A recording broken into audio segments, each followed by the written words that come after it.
Coming live from Media Days, Locked On Illini. Let's go.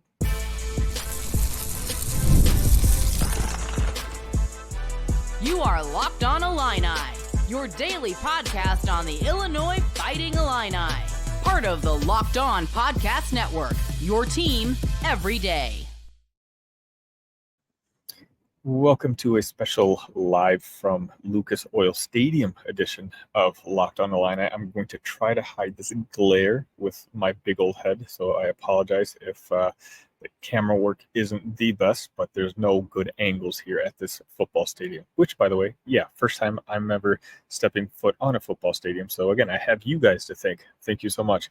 Thank you for making Locked On Illini your first listen every single day. Simple reminder, you can find us on your favorite podcast app or on YouTube, part of the Locked On Podcast Network, your team every day. My first Big Ten Media Day has reached its end. It's been a long day. I drove 4 hours this morning, and now I got a 4-hour drive back, but it was well worth it. I kind of got to see Brett was first when it came to the coaches panel, and I'm not sure if those of you who did watch, each coach was supposed to get 15 minutes, and I think Brett talked for about 12 or 13 of the minutes. He got one question in, and then it was his time was up. So I didn't even get a chance to ask him any of the questions I ideally wanted to. All the guys made their rounds. CBS is here. The Big Ten Network is here. All the big college football names that you think about, Josh Pate, Joel Klatt, Brett Murphy and I got to have a conversation, but Elliott, it really was a dream come true. But as for Illinois, Brett just got finished talking personally with a lot of the reporters, and I'm going to have a more in-depth episode tomorrow. Again, I'm going to be driving the 4 hours back tonight, and I'll be recording the full episode for you guys so that you have something to watch tomorrow. But I just couldn't pass up this background. And I wanted to record a quick rapid edition episode, just kind of recapping what I kind of saw. And the gist of it is, I feel like I'm becoming more and more in the minority, but I really think Brett Bielema is the right guy for this college football team.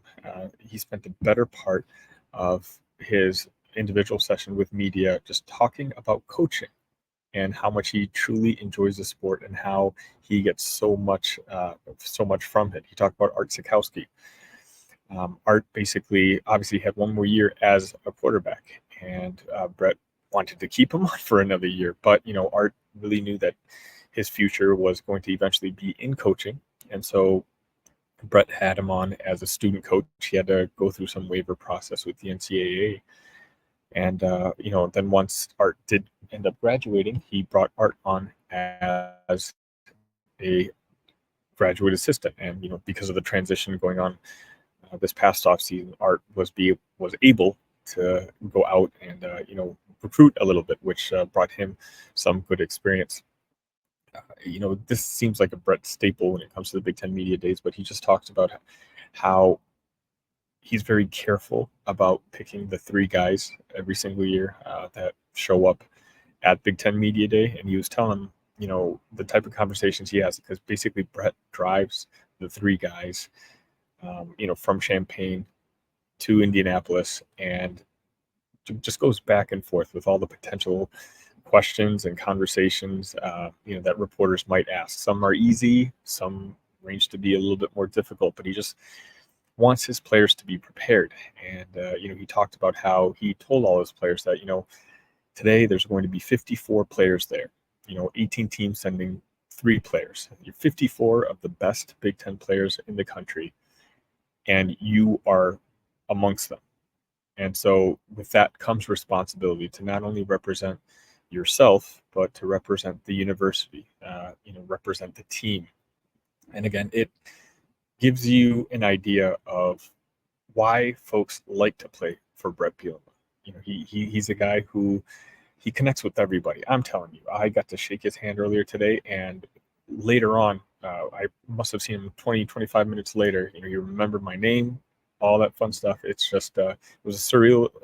He's just a super personable guy, and someone who I'm genuinely really rooting for. He talked about Grape Jackus, who had opportunities to play at Illinois this year, but he wanted to bring him on. I'm rephrasing that. Gabe Jacas is a guy who next year could be playing at the NFL level, and so that's why he chose Gabe to come this year and represent Illinois, because he doesn't want the mindset that there's always next year for a certain player.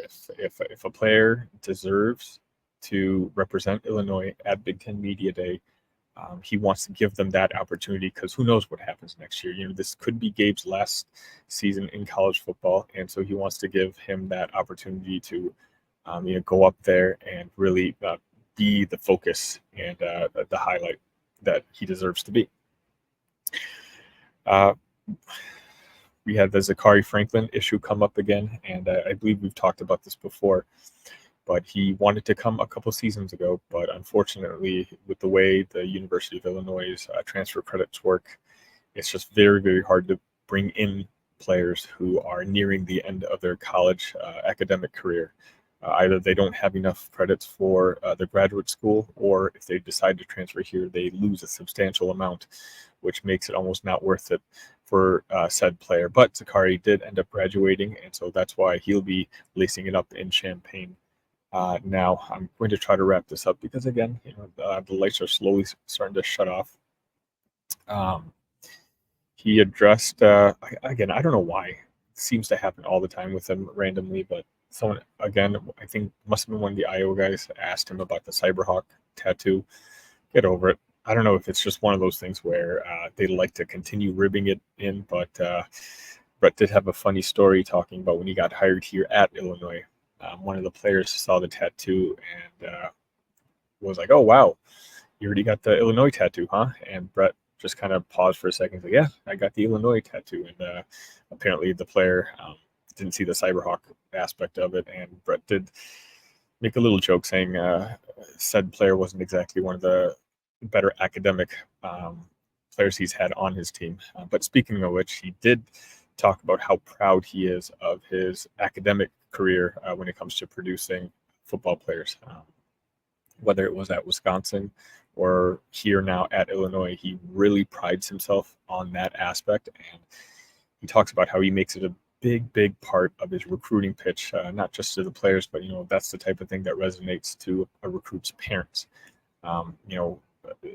He comes in routinely with an APR over 950, which again he was very proud of. It's a very high number, and it's something which is one of the things he's talked about he's most proud of when it comes to his coaching career. It's the graduation rate.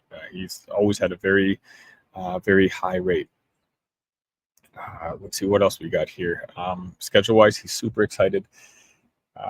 It's going to be different, he said, to not have to play Iowa, but he's going to be, he's excited for the idea that he's going to be playing a game out in the West Coast at Oregon, and then he's also going to be playing a game, all the way out in the East Coast at Rutgers. And, it's just a kind of a way, it's a cool experience for him, but also for the players to really experience college football in all parts of the country, which, made a lot of sense. And lastly, he kind of talked about Luke Altmaier. It's a question I've had for a while, and I do think the Luke Altmaier experience is going to be vital to how the football team performs this season. He talked about how Luke, in his eyes at least, has really taken on a more leadership role. They do have practices now where the quarterbacks are the ones communicating everything, and that's in order to build up leadership. Luke is really trying to go ahead and take responsibility of being the man on this year's team, and he talked about how this fall he's really looking forward to Luke making that next step now that he's got those 10 starts under his belt. I'm trying to think. I believe that's going to be it. Like I said, I've got about 4 hours worth of driving in, and then I'll have another episode recorded for you guys, and I'll have that uploaded tomorrow morning. Please, if nothing else, do me a favor, hit that like button, hit that subscribe button. That makes it all worth it. I'm here. Take a look around. I'm here because of you guys, and so this is just as much my accomplishment as it is yours. So I wanted to appreciate all of you guys, and I will see you back home ILL. Love you guys.